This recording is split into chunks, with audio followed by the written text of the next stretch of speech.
It's hard to review a collection of games that came out over 22 years ago, so I'm not going to. I love the Mega Man Battle Network series. Whenever I try new emulator software or dedicated console, it's literally one of my go-to games to download and play. From the Game Boy Advance games to the GameCube's divisive yet underrated rendition, I'm a big fan, but is that just the nostalgia talking?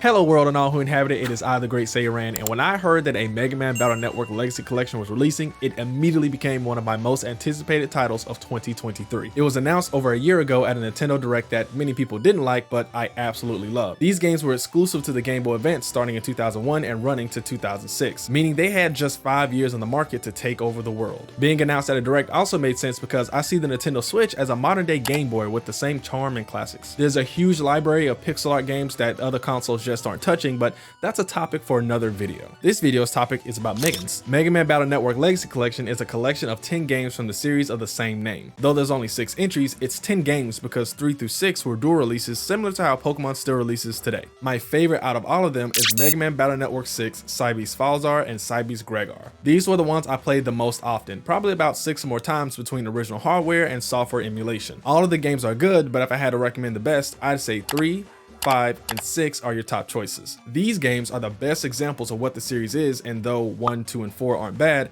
I want newcomers to get the best possible experience. For old fans, this collection is no slouch either. Of course, if you play these games, then you know how amazing they are. Fans like me have been asking for a collection of these games ever since Capcom started porting their older Mega Man collections to the Switch. It seemed like a no-brainer, especially with how popular the Game Boy Advance was and how popular the Nintendo Switch is. Many of us who grew up with a Game Boy are now adults with a Switch. It may seem like being so young and looking back at that point in life so fondly, many of us are just nostalgic and the series might not actually be good. No, that is not it at all. I have played this game many times as an adult, both with a critical eye and a casual fan's eye, and I come to the same conclusion every single time. It's my goal to give you the same conclusion in this video. I have often been vocal about people's nostalgia for games and telling them that game's not good, you're blinded by nostalgia. While that usually doesn't work, I just wanted the proof that I call out other people's nostalgia, and while you can certainly call out mine in the comments below, I really think these games hold up. This series is important to me because the Game Boy Advance and Game Boy Advance SP were my first consoles ever that I didn't have to share with my older brother. That means all the games I got for it, I actively chose and asked my mom for. So yes, little 7-year-old Saiyaran had amazing gaming taste even back then. I was already addicted to Pokemon at the time, so while it was a given for me to have every single release, choosing Mega Man was different. I had experienced Mega Man on the Nintendo 64 and GameCube, ironically through another collection, so I knew I liked the Blue Bomber. I had played the platforming games, but they felt too surface level. Not that I needed a super deep game story at the time, but playing Mega Man was a time passer and not something I was super interested in. I fell into the Battle Network series because I had a friend who let me borrow the cartridge. Those were the days. After experiencing the depth of the story, deck builder mechanics, and combat along with the Saturday morning cartoon show, I honestly thought these were the mainline Mega Man games and the others were a spinoff. I would also go on to play games like Mega Man X Command Mission, an amazing turn-based RPG I often tweeted Capcom to re-release. If you know, you know. Mega Man Battle Network follows the story of Lan Hikari, one of the most iconic names in video games, and his internet navigator, aka NetNavi, Mega Man. Mega Man lives on Lan's PET, which is kind of like a souped up smartphone, only back then we didn't have smartphones unless you count BlackBerry. I'm really aging myself with this video. From the PET, Mega Man accesses the internet and other networks and busts viruses. Lan is just a kid, but just like every other video game, it means nothing, and he often saves the world from WWW or World 3, a net crime organization. This is hilarious in retrospect because many people would champion their forms of net crimes or just be the ones committing it. Like that guy who was trading US secrets in a Discord server. What makes Mega Man so special is that he was actually Lan's brother, Hub. Yes, their names all have internet references. And also he has the ability to copy other NetNavi's signature abilities similar to how he would in the OG platforming games. Somehow Lan's dad put Hub's mind into this AI NetNavi as he was about to die. I can't remember the details exactly, but I think game 4 is when we find all this out. Anyway, the story is deep and intriguing enough to pull me in, but it's the deck building, Navi customization, and combat that kept me there. Just like the characters in game, you can customize your loadout for virus busting and run different EXEs to enhance and customize Mega Man to your playstyle. Different games have different abilities, but 6 is the most fleshed out. When it comes to your deck, you can put different chips in it that will have various effects, ranges, and damage. These are all put into custom folders for you to edit and equip at will. Like swords, build a melee folder. Really have an affinity for fire element chips?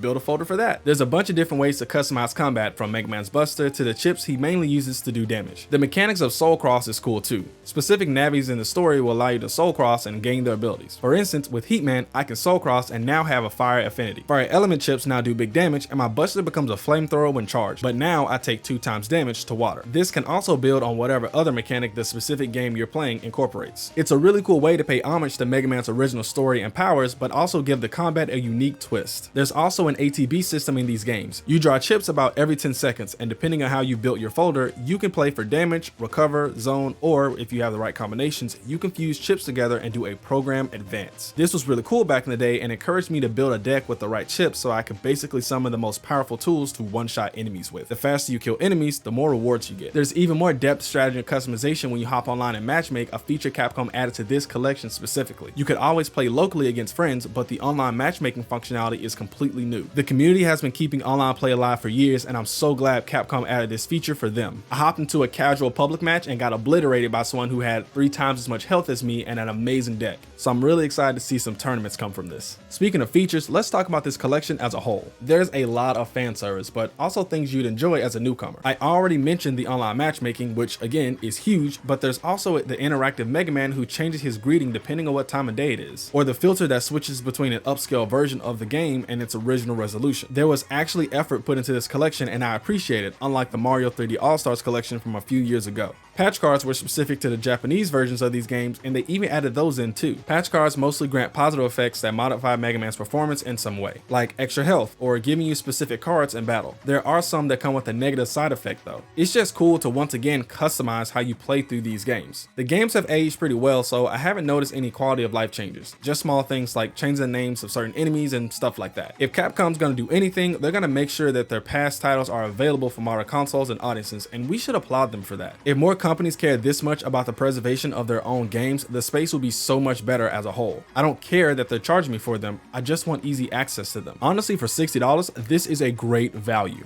10 or 6 depending on how you look at it, games all with fleshed out story, combat, and mechanics, all between 15 and 25 hours. That's a lot of gaming for $60. If you're still unsure if you like these games, you could always wait for the inevitable sale. Mega Man, as popular as he is, just doesn't sell well as a game. These games are genuinely good, and it's not the nostalgia talking. I wish I could do something to get more people into this series, but beyond making this video, I can't do much more. But by liking, commenting, and sharing this video, we can get the word out together. Also, while you're here, check out my other video where I hacked my 3DS. It's incredibly easy. I'll catch you in the next one. Peace.